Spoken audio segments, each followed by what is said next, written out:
Hi, everyone. Yeah, great to do this with you, Benny. Nice to see you, Rob, as always. Yeah, we go back a long way. So, yeah, Benny actually, we first met when Benny was a student at Point Blank in 2004. So, yeah, it's a good, well, it's 20 years. You're aging me now, man. Yeah, sorry. So, the first job sort of in the music industry you had when you left Point Blank was at Ireland. It was 2006, and you were the A&R manager. So tell me, how did you go about getting that job? You know what? I think that was the first official job that I had. But prior to that, it was, you know, a lot of hustling, really, just really trying to get experience wherever I could. You know, I was working, when I was at Point Blank, I used to call a lot of the recording studios all around London, just trying to get some work experience, trying to go down and, you know, just help out, be what they call a runner, you know, just not doing anything too important, but just trying to help out around the studios, just trying to network and meet different people. And I was also working in live events, doing a lot of, just you know what, flyering, to be honest, flyering. And then from there you meet different people and start maybe helping out actually within the events themselves. But everything for me was about networking and just building a community of people that I kind of could learn from within the space. So in terms of actually ending up getting the job at Ireland, one of the events that we were running was it was a talent night, and my role evolved into being one of the people that was to find the talent to come and perform at the night. So I was doing that. This was running every single week for a couple of years. In Tottenham Court Road. And one day... So you were essentially doing A&R anyway. I didn't know that I was doing A&R. But you were doing it. But I was doing it. So I would go to other shows and I would see if there was anyone that I thought was good, and then I would approach them and say, look, we got this show, do you want to come and perform, etc., etc. And then, yeah, one day, one of the cameramen, he said, look, man, you really got an eye for talent. A few of the people that we had at the show had gone on to sign record deals or whatnot, or do something within the industry. People like Labyrinth was there, Mr. Hudson was there, even Jamie and Skepta had come down at a point. Loads of different people. But yeah, he said, look, I know someone at a label. And I was kind of like shy to say I wanted to work at a record label. Even though I just thought that's just a mad thing to say. You can't go around saying that. But one day I just thought I am going to just try to manifest that. And I would just tell everyone, yeah, what you up to, Benny? I said, oh, yeah, I'm just doing this, I'm doing that, but I'm really trying to get a job at a record label. And I would just say that every day. And yeah, eventually, anyway, this cameraman, he said, look, I know somebody at Universal. Maybe you should give them a shout. I'd never had a paid job in music or really anywhere. I worked for Royal Mail. I was working in the sorting office at Royal Mail. That was how I was really making ends meet. So nothing to do with music. But yeah, essentially it started as I called him, and then he put me in touch with the HR department, and I went to do an interview for some work experience. So again, it wasn't a paid position that I was going into Ireland for. It was 1 month work experience because somebody was off. And yeah, that was how the link came about in the first place. Get your foot in the door, basically. Yeah, totally. And I presume when you were there for that month, you made yourself indispensable. I tell you what, the first day that I got there, I thought, wow, I am not leaving this place, because, you know, big shiny office in High Street, Ken. We was on the 6th floor, and compared to the work that I had been doing in my life, you know, Royal Mail was much harder. Even before that, I was labouring on a building site, and I used to just intermittently, I would go and do that for some cash in hand. It was hard work. Do you get what I'm saying? And then I guess doing the running at the studios, resetting the desk, going and getting people lunch, all of these kind of things. And then, yeah, the graft of flyering at 4 a.m. in the night and having to, you know, when going into Universal and doing like a 9 to 5, and someone would be like, oh, could you take this package to the post room, please? And I'd be thinking, that is easy, you know? Right. Yeah, I just thought, yeah, I would come in early every day, and I would just stay, not for any reason, but I'd just stay as late as I possibly could. Right. And at the end of the month, one of the marketing guys, he said, look, you know, do you want to stay a bit longer? You know, and yeah, so I stayed a bit longer. I wasn't getting paid, still wasn't getting paid. That probably went on for like 6, 7, 8 months. Wow. And then, but then at that point, now I could put on my CV that I had worked at Island Records. Right. Now when I'm sending that to other labels, they're getting back to me. They're saying, I'll come for an interview for an assistant position, for this, for that, for the other. So essentially, Ireland then said, "Look, okay, we'd like to keep you," and you know, that was how I got my foot in the door, my first actual paid job in music. So fantastic. And tell us, you know, I mean, maybe I don't know if does everyone know what A&R is? Can we just show our hands, those that know what A&R?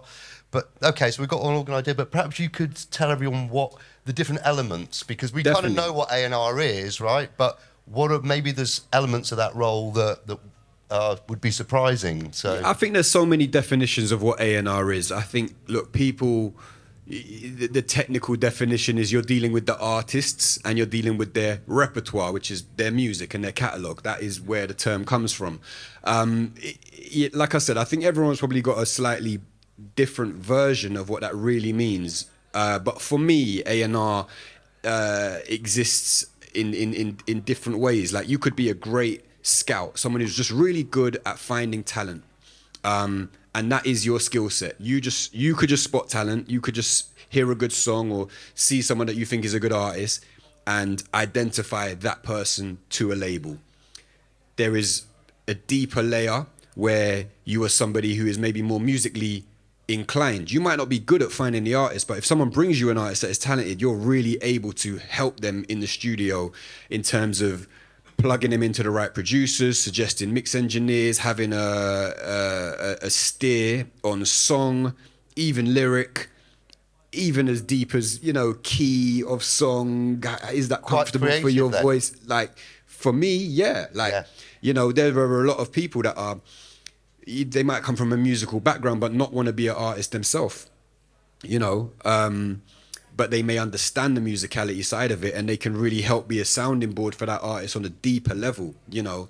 And then there are, I think, people maybe who they just know a great song when they hear one, you know what I'm saying? So I think that you don't have to be all three, you know. Right. You don't have to be all three. I don't think I am the greatest at finding and necessarily like hunting for new artists. I think if I hear something and I'll know if I like it and I'm very confident in my taste, but I'm better in the studio with the artists, I think. And that's because you've got, I was going to come to that because you did a music production course at Point Blank in 2004. So has that knowledge of production given you, I mean, you don't make music, you presume you haven't got much time to do it. Do you know what? I still find the time to do bits and pieces, but it's more... to answer your question, yeah, I think the foundation in understanding the technical side of how to make music and how to create music and how to speak that language in the studio helped me massively. Right. Like, I don't think that going to a school can teach you to be a good producer, but they can show you how to do it. It's like you can be shown how to drive a car. It doesn't mean you're going to be a good driver. When you know how to drive the car and put the indicator on and put it in gear, then it's up to you to go and do that over and over again and find your own style. You know, when you pass your driving test, that's not your final form of driving. That's like you're road legal. But then you're going to go and learn how to drive. It's the same, I think, as to be a producer. You know, you come to Point Blank, you're going to learn how this all works. Then it's up to you to go and put your own spin on it and understand how to dig deep and be creative, right? But yes, that foundation, both technically and creatively, really has helped me be able to speak the language of artists, because it is a different language. You see it in the studio when artists are really getting into a conversation about in depth about music.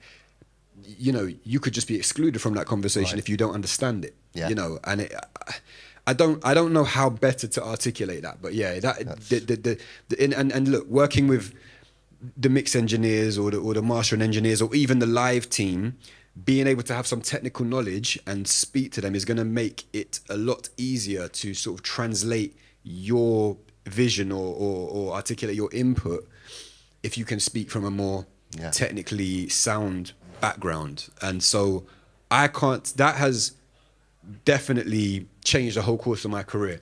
I've been like so beneficial to me. Like, and artists really appreciate that you've taken the time to bother to even learn that, because so many people don't. And I'm not saying it's a prerequisite or it's mandatory, but yeah, it's been so important for me. Allowed you to speak the language of musicians, essentially. 100%. Which is, you must then have a lot more mutual respect. I would Definitely. Your opinion then means more to them. Right. You know, there can definitely be there are a lot of artists, they do not want to hear what an A&R has to say. They don't want to hear that because they're thinking like, I've been creating music from when I was 9 years old. Right. And I just met you last year and you've got this big opinion on my music. And it's like, until you almost prove your credibility to them as like, oh, you're a music man, truly. Because it's easy to walk around and say, I'm an A&R, I'm a manager.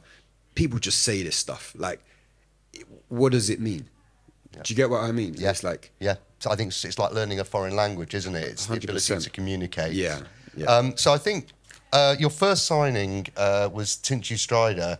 So how did that all come about? So Tinchy was just, look, that era, my age, what I was into, where I was from, I was big into grime anyway. I grew up with that music. I was very aware of Tinchy. I'd met him randomly at a studio in White City, actually. Although he was from East London, I remember he had got the Central Line over to a studio in White City to do a record of somebody that I knew. So I'd met him there previously, and that was a couple of years before I'd signed him. So fast forward, I'm at Island now. I was playing I had a radio show on one of the pirate stations, Deja, on a Friday night. So I was playing a lot of this music anyway. And in the daytime, I was answering the phones at Island, and I got a call one day from his manager, a guy called Jack Foster, and he doesn't know who's going to pick up the phone. So he's giving me this long explanation of who Tinchy is, but I know who Tinchy is. Right. So he also thinks, by the way, that he's talking to some like powerful guy at the record label. He doesn't know he's talking to like the little fish. Do you get what I mean? But nevertheless, I say to my boss, look, a guy called Darkus, I say to Darkus, look, you know, we should meet with Tinchy. Like, I liked what he was doing. You know, this was an era where they had put together an independent album called Star in the Hood, and yeah, he had a couple of records on there that were on an underground level, were doing something, making some kind of noise, right? So yeah, they came in, we met, we had a conversation. My boss met his managers. It was way too early for Island to get involved, but I kept a relationship with Jack, and we just kept speaking for like the next 12 months. They were so bright, so hungry as managers. It was Jack and his partner at the time, Archie and Tinchy, and the three of them were just very much in step and in sync, and they were really on this mission to, you know, try to crack the mainstream. At this time, Kano was signed to 679, Dizzy was signed to XL, and Wiley had Wearing My Rolex, which signed as a single to Atlantic. And at the time when Wearing My Rolex came up, I had also flagged that song, but Island didn't want to sign it. It then signed to Atlantic and became huge, #1, in fact.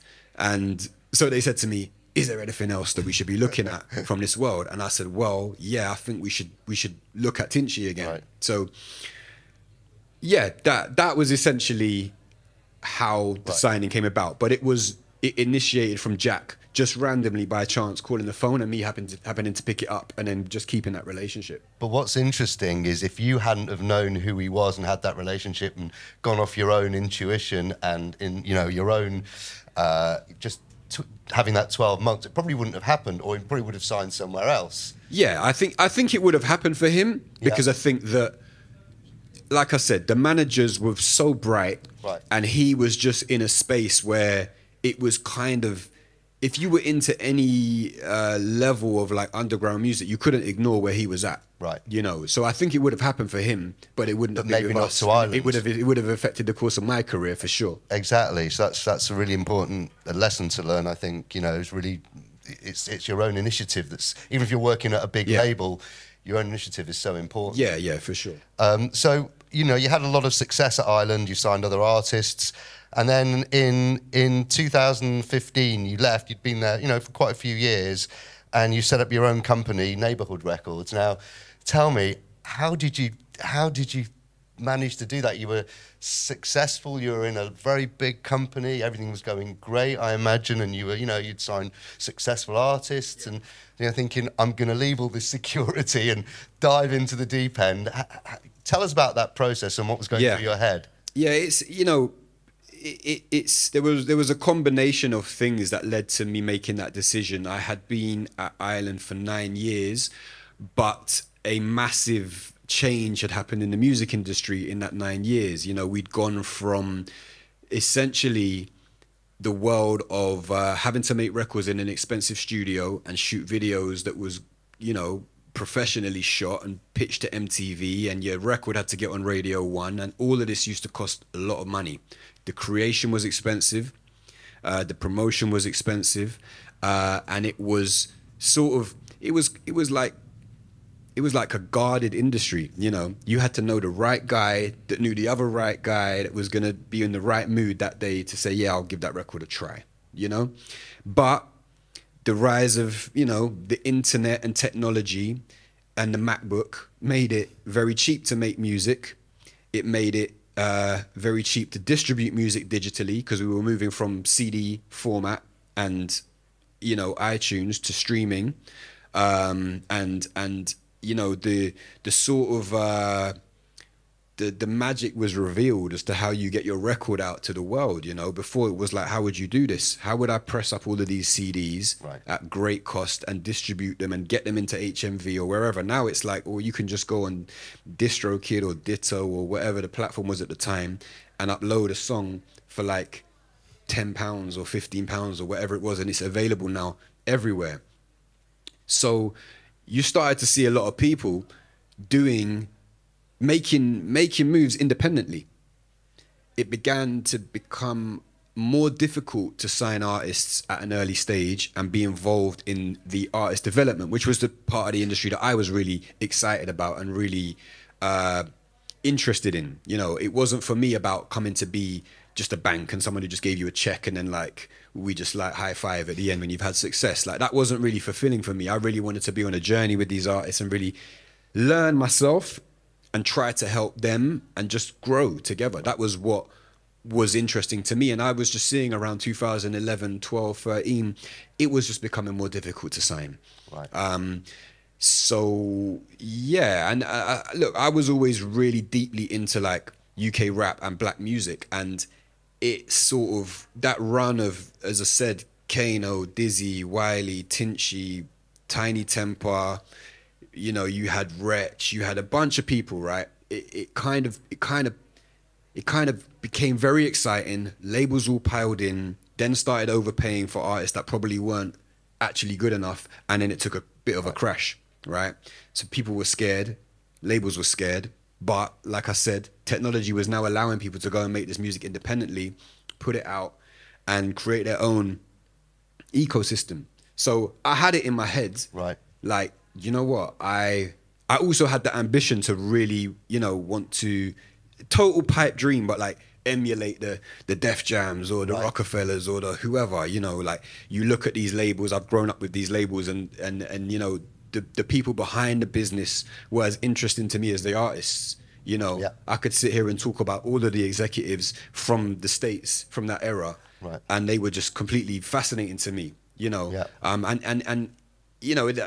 I was really a student of all of the labels, even going way further back. Even if you look at Island Records and how that started, and Chris Blackwell as a Jamaican citizen importing reggae records to the UK for basically the Windrush generation. That was how he started. So it was that spirit really appealed to me. So yeah, this was something I had in my head, and it was just waiting for the right opportunity, timing, the right artist to come along,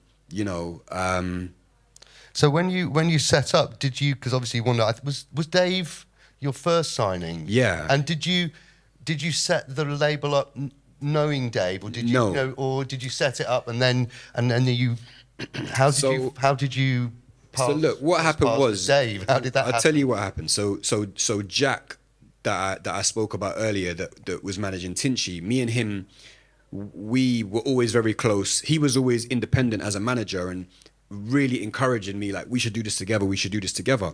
And we tried a few things. We'd signed a few other artists together, him as the manager, me as the A&R. But he was always trying to encourage me to step out of the label and, like, let's do something together. And, you know, we managed some producers at the time together.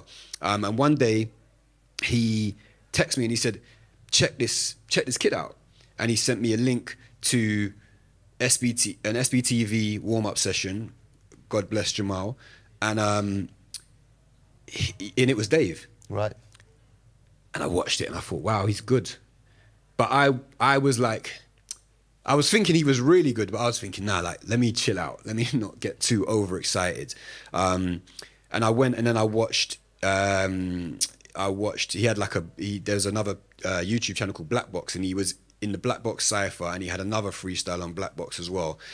And he had this thing on this other channel called Street Stars. So he had like 4 freestyles up, and I just thought he was amazing. Jack thought he was amazing, and his story that were coming across in the bars was like, it was deep. Do you get what I'm saying? And it was like, I didn't know the character that we were going to go and meet, but we messaged him, DM'd him, drove down to Streatham to meet him in a restaurant called Stakeout, which I always think is an ironic name because it was a steak. He was staking us out. We was staking him out. Do you get what I'm saying? I went to meet him, and then I met this kid that was so articulate, highly educated, played the piano, was talking to me about like Hans Zimmer and Christopher Nolan soundtracks, and just a complete like juxtaposition to what I had heard musically. Do you get what I'm saying? Because broad musical knowledge. Yeah, because the stories that he was coming with was like deeply rooted in, do you know what I mean? Like that street life and what was going on, and you know the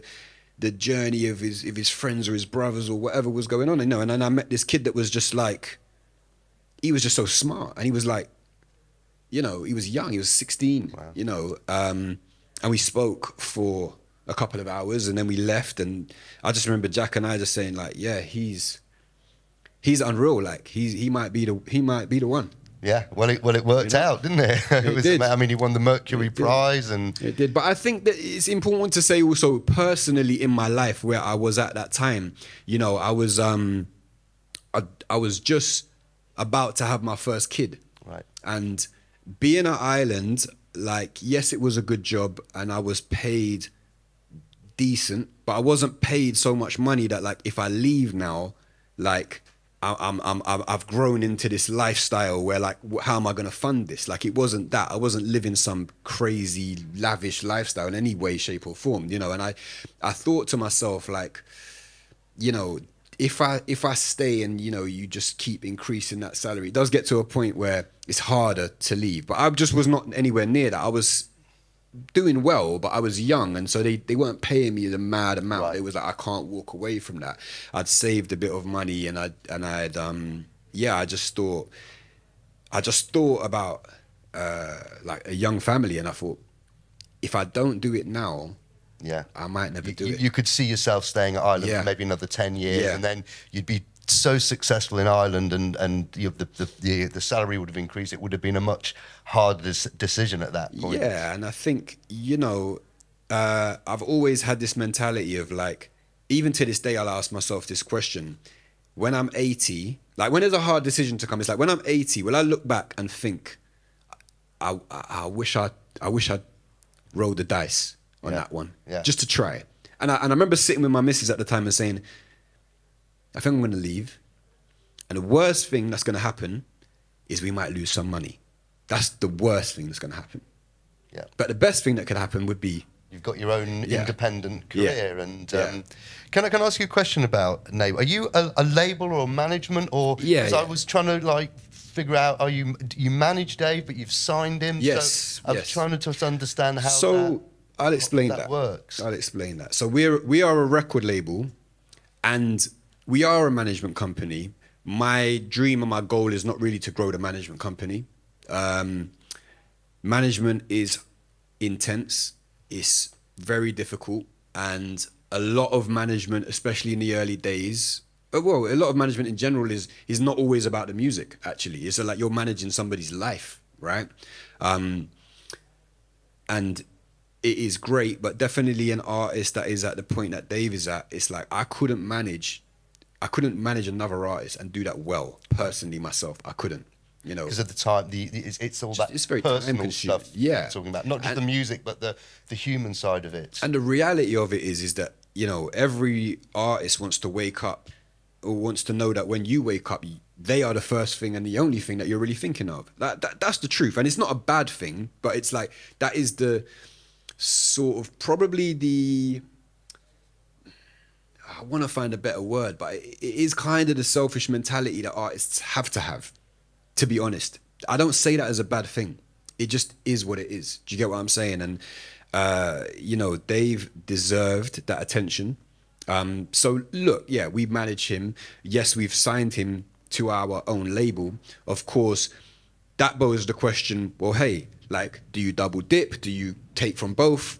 You know, you can't do that. You have to be very transparent about the way that the business breaks down. You have to, Dave could have signed anywhere that he wanted at the end of the day, right? But being able to offer him a situation where he had the best resources or the team around him that he was most comfortable with, and also that the business was as clear as it could be, right, is very, very important. It is not 1985 where people can do bad business and pull the wool over people's eyes. You cannot do that today. Like, the music industry still needs to come into the 21st century in many ways in terms of the balance of what is right and fair on both the artist, label and manager side. So you're the lines are clearly defined. Very clear. The label side and the management Very side. clear. And so the transparency is super important. Yeah, definitely. Now, I think, because I don't know how much time we've got, probably not much. I think we should, has anyone got any questions? I thought there might be some. Oh.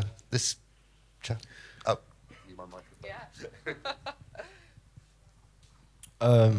Being a producer, Yeah. I always like to build up artists. And one thing I've always wanted to do is like be interested in like A&R work. So for example, with me, whenever I work with artists, I always think about like videos, how we can push this, how we can push that. I always look at like how I can incorporate other music into different music, old school music, new school music, and putting that together. Like, what's like a great way I can incorporate my music production side into my A&R work? I think the two go very much hand in hand, to be honest with you. You know, look, having a vision and being able to almost be a therapist to an artist, to me, is what differentiates someone who makes beats to someone who is a producer. Yeah, because even with me, like whenever I work with an artist, before we even start making music, they come in the studio session, we talk for like 2-3 hours, and then just off of that conversation, the song is built around that conversation. It's like, it's magical still. Yeah, I think that's very important. And I think, again, you know, I maybe touched on it earlier. It's very easy to walk around and say, I'm a manager, I'm an artist, I'm a producer, I'm an A&R, right? I like to sort of compare to sport a lot.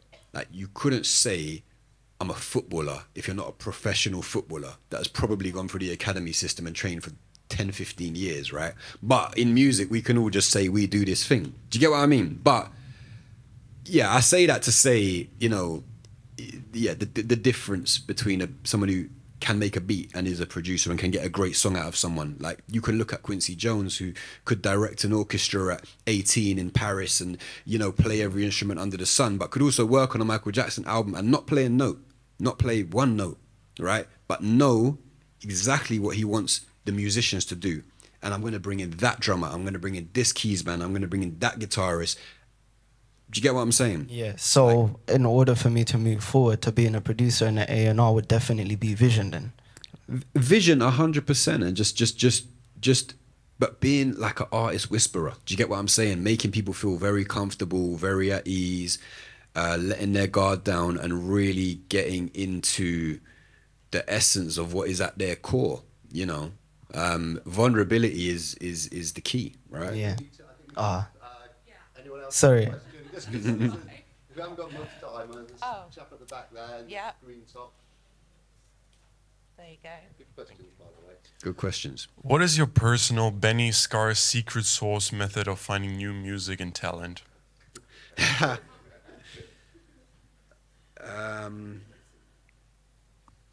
You know what? I wish it was a simple answer and I could tell you like, yeah, go to this website. But I think it's honestly years of just building a network of people within music, right? And just constantly having conversations and, you know, over a longer period of time, sort of you build, for want of a better word, the brand for yourself of as to what people know you to be good at or to be helpful with. And yeah, just constantly having those conversations. And then I think like knowing what to identify and what you look for in those artists that you find. And I think I would say this, I love music so much that an artist can be so talented that I sometimes ignore the other attributes that are very important if you're really going to make it, because talent is not enough. And that sounds crazy, but it is not enough. And often, I'm sure we'd all sit in this room and see people on the TV and say, they're not even that good. How are they there?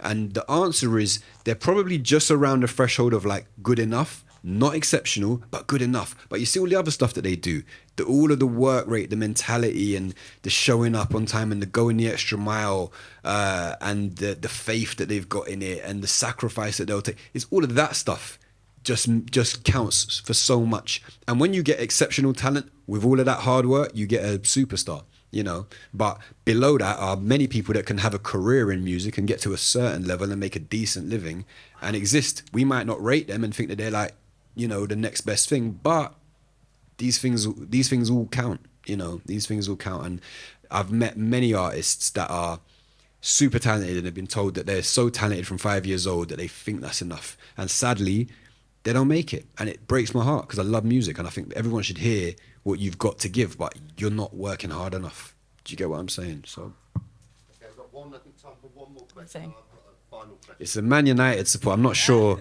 how I might answer this. I don't know. Hi, so you mentioned about rolling the dice. So I just wondered, what is something maybe that you regret from when you did roll the dice? Ooh. I don't have any regret from when I left. Okay, like one that you don't love as much as the others. Listen, not having the security of knowing every month how much you're going to get paid or knowing how long this will last for is something that can be a challenge. And a lot of people, they're not ready for that. They don't want to do that, which is why they would rather have a 9 to 5 and do something that is safe. Like, I truly could not sit here and say that that is a negative for me, because it's just not how my brain works. And it's like, I did a 9 to 5 for a long time and I loved it, but I don't know, I'm living in this different space now where like, yeah, trust me, still today I'm responsible for, you know, ex-members of staff, and you know, it's I'm not really a businessman. I wouldn't say I'm like a businessman like that. So I guess I have to, as much as sometimes I just want to ignore the numbers and just do the music, like you can't, you have to look at both. And that's probably been the most challenging thing for me. But fortunately, I have an amazing partner in Jack who is incredible and has run a business since he was 18 years old. And I think like collaboration and knowing where you're weak and where you're strong is really important. And, you know, if there are areas that you're not great at, just be real with yourself and say like, I need help on that level. Do you know what I mean? But yeah, I wouldn't, it's not a regret, but it's just, that's something I would maybe highlight, you know. That was a great question. Tricky question to answer. It is a tricky question. Yeah. I was going to actually ask you, but I kind of think you've already answered it in the course of our conversation. Is there any particular nugget of advice you would give to a Point Blank student or anyone wanting to kind of? Yeah. Is there anything? What just to finish off with? I mean, I know the 100%. whole of our whole conversation. I think there's been so much there, but just to finish off, anything that this sounds like, this will sound maybe cliche, but it is true in my experience that like a lot of people say they want to do something in life, but how bad does anyone in this room really want to do it? Like how bad? Like you want to do it kind of bad, like you'll do it Monday to Friday. Like, are you gonna miss a holiday with your friends? Are you gonna like not buy that thing that you really wanted? Are you gonna like, do you know what I mean? Like, how much are you really willing to sacrifice for this thing? Because trust me, when you are young, you have more time than you know. And when you get older and you have responsibilities, etc., like you think to yourself, what did I used to do with all that time? So it's like, how bad do you really want it? I understand the generation that we live in. Do you get what I'm saying? Everybody's online, posting a highlight reel every minute, looking like life's all good. But how much do you want it? Like that is all I can say. Because if you don't want it like as bad as you want to breathe, it might not happen for you. And that sounds extreme, but it's true. And like I said, look at sport. Look at the sacrifice and the dedication that it takes to become a professional athlete. It is insane. It is ridiculous. Like, I don't know if any of you are into sport or know anyone who has tried to pursue a career as a professional athlete, but they are leaving school at 8, 9 years old and they are training every day. They are doing it in their spare time. They are watching video. Like, it's ridiculous. You know what I mean? Most of us come to the realization that we want to work in music a little later in life, 18, 19, 21, 25, whatever age. So there's a lot of catching up to do. But if you really want to do this, it has to be as bad as you want to breathe. That's all I can say, you know? I think that's a great note to finish on. I think we should all give Benny a massive round of applause there. And I want to say thank you, guys. Thank you all for coming. I appreciate it. I never take this stuff for granted. And I want to say thank you to Rob and Jules, if he's here, for you know, for setting up such an amazing school. Like, I think it's incredible that from 04 or even before that to now, like, this is running and has provided opportunity for so many people. I speak so positively about you guys, and you know, it's a real pleasure. So thank you. We really appreciate it, and we really appreciate all your support. So thank you, man. Thank you. Thanks, everyone. Good, Benny.